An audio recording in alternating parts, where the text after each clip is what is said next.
दरम्यान वाल्मिक कराडच्या आणखी काही कारनामे समोर येत आहेत। वाल्मिक कराडनं आवादा कंपनीकडे एक वेळा नाही तर तब्बल 6 वेळा खंडणी मागितल्याचं समोर आलंय। आवादा कंपनीचे प्रकल्प अधिकारी सुनील शिंदे यांच्या जबाबातून त्याचा उल्लेख आलेला आहे। तर सुदर्शन घुलेंनी संतोष देशमुख यांना तुला बघून घेऊन असा इशारा दिलेला होता, तुला जिवंत सोडणार नाही अशी धमकी दिली होती सुदर्शन घुलेनं, अशी ही माहिती समोर आली आहे। तब्बल 6 वेळा कराडनं खंडणीसाठी धमकी दिल्याचंही समोर आलंय। याबाबतचा जबाब आवादा कंपनीच्या अधिकाऱ्यांनी दिलाय। 2 महिन्याच्या काळामध्ये 6 वेळा 2 कोटीच्या खंडणीसाठी धमकी देण्यात आली होती।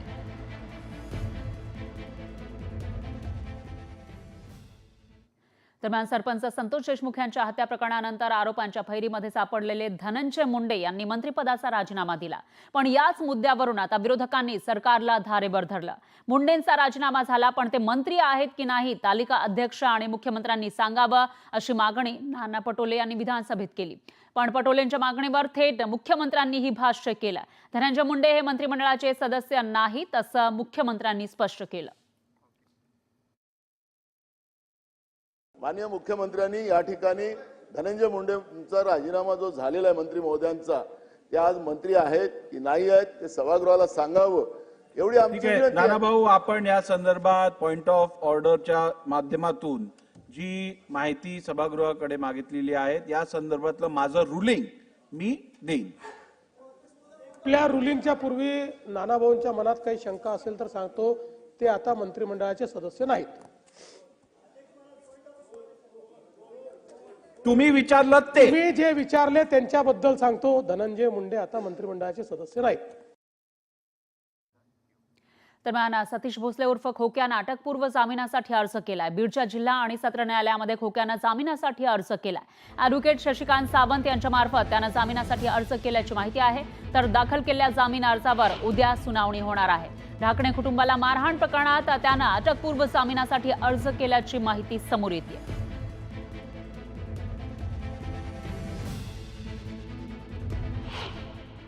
खोक्या निराळे भोसले यांच्या वतीने जामीन दाखल केला आहे। त्याला क्रिमिनल बिल ॲप्लिकेशन नंबर 235/2025 असा त्याला बिल ॲप्लिकेशन नंबर पडलेला आहे आणि उद्याच्याला म्हणजे दिनांक 12/3/2025 रोजी पहिली सुनावणीसाठी तारीख त्यात निश्चित करण्यात आली आहे। त्या संदर्भात पोलीस अधीक्षक कार्यालय बीड येथे सतीश भोसलेच्या वतीने आणि त्यांच्या नातेवाईकाच्या वतीने ऑलरेडी पोलीस अधीक्षकांना यांच्यावर पोक्सोचा गुन्हा आणि 1800चा गुन्हा दाखल करा म्हणून अर्ज दाखल केलेला आहे। त्यानंतर त्यांच्या गाव लेवलला आपापसात तडजोड झाल्या आणि त्या तडजोडी अंती दोघांनी एकामेकावर गुन्हा दाखल करायचा नाही असं ठरलं होतं।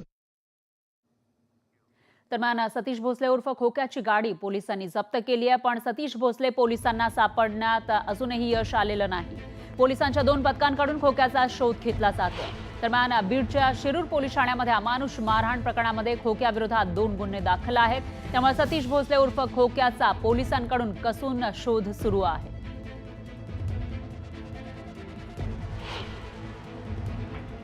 त्याला आकाश सुरेश धस यांचं पाठबळ असल्याशिवाय तो चॅनलला अगदी निवांत होऊन गाडीमध्ये मुलाखत देतो। बीड पोलिसांना तो सापडत नाही, त्यामुळे त्याच्या डोक्यावर आकाचा हात असल्याशिवाय हे शक्य आहे का? आका हा फार आवडणारा शब्द कोशातनं सुरेश धस यांनी काढला आणि त्यामुळे आष्टीचे आका कोण आहेत हे आता महाराष्ट्रासमोर येत आहे। दरम्यान बीड जिल्ह्यामध्ये दररोज नवनवे व्हिडिओ व्हायरल होत आहेत। आमदार संदीप क्षीरसागर यांच्या कार्यकर्त्याचा व्हिडिओ व्हायरल झाल्यानंतर आता माजलगावचे आमदार प्रकाश सोळंके यांचा कार्यकर्ता असलेल्या सरपंच पुत्राकडून दुकानदाराला मारहाण करतानाचा व्हिडिओ व्हायरल झाला। या प्रकरणामध्ये कारवाई करावी अशी मागणी दुकानदारानं पोलीस अधीक्षक आणि जिल्हाधिकाऱ्यांकडे केली आहे। कारवाई न झाल्यास 20 मार्च पासून उपोषणाचा इशाराही दिलाय। अशोक बाळासाहेब सोळंके हे सादोळा इथले रहिवासी आहेत। त्यांना मारहाण करतानाचा व्हिडिओ व्हायरल झालाय।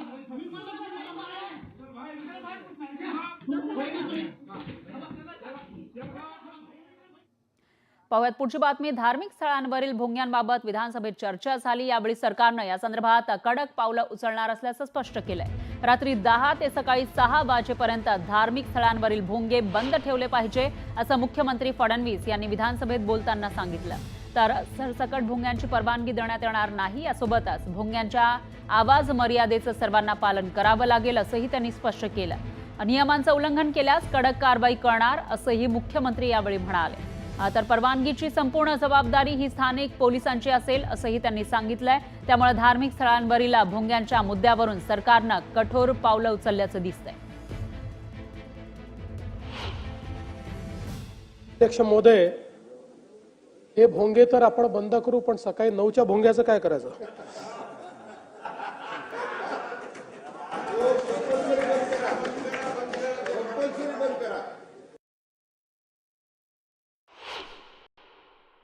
कुठल्याही प्रार्थना स्थळावर जे काही भोंगे आहेत त्या भोंग्यांची परवानगी घेतली पाहिजे. हे भोंगे रात्री 10 वाजेपासून सकाळी 6 वाजेपर्यंत बंद असले पाहिजेत. सकाळी 6 ते रात्री 10 या कालावधीत दिवसा 55 डेसिबल आणि रात्री 45 डेसिबल आवाजाची मर्यादा असली पाहिजे. त्यापेक्षा अधिक मर्यादा त्याची असू नये. अशा प्रकारचे काही निर्देश आपल्याला देण्यात आलेले आहेत. ज्या प्रकारे या सगळ्या गोष्टीचा अवलंब झाला पाहिजे हा होताना आपल्याला पाहायला मिळत नाही. आणि म्हणून ज्या सूचना आम्ही या ठिकाणी निर्गमित करतो आहोत त्याच्यामध्ये कोणालाही सरसकट या ठिकाणी भोंग्यांची परवानगी देण्यात येणार नाही. ती निश्चित कालावधी करताच देण्यात येईल आणि त्या कालावधीनंतर त्यांना पुन्हा पाहिजे असेल तर त्यांनी पोलीसकडनं येऊन त्या भोंग्याची परवानगी पुन्हा तिथे घेतली पाहिजे. दुसरी गोष्ट तुम्ही या ठिकाणी सांगितलं की 2 रेल्वे स्टेशन जोडण्याकरता म्हणून, मेट्रो स्टेशन जोडण्याकरता म्हणून आम्ही त्या ठिकाणी सरकार मार्ग बांधणार. सगळे विमानतळ हे एका तुम्ही खासगी विकासकाला देता, अदानी सारख्या माणसाला सगळे विमानतळ देता आणि त्या 2 विमानतळाला जोडण्याकरता म्हणून त्या ठिकाणी मेट्रो रेल तयार करणं किंवा त्याला त्या ठिकाणी कनेक्टिव्हिटी तयार करणं ही जबाबदारी शासनाची का, सरकारची का? ज्यांना हे विमानतळ दिलेले आहेत त्यांची ही जबाबदारी आहे दादा. आपण त्यांना कशा करता तयार करून द्यायचं? उद्या म्हणेल की मला मेट्रोचा मार्गिका टाकून द्या, लाईन टाकून द्या, तर ट्रॅक आम्हाला टाकून द्या. आपण त्यांना देणार आहोत का? त्यांना आपण देणार आहोत का? आणि म्हणून ही जबाबदारी सरकारनं आपण कशा करता घ्यायची याचा सुद्धा विचार हा सरकारने त्या ठिकाणी करण्याची गरज आहे. अध्यक्ष महोदय, आपण जर बघितलं तर इथं इतक्या मोठ्या योजना सगळ्या तयार करून ठेवलेल्या आहेत. एकच उदाहरण तुम्हाला मी सांगतो की इथं महिलांकरता 36,000 कोटी रुपये आम्ही देणार म्हणून सांगतात आणि प्रत्यक्षपणे सरकारचं महिला 25 मिनिटं झाली, पाठीमागच्याला मग 2-2 मिनिटातच बोलावं लागतं. बोला बोला बोला, कंटिन्यू करा.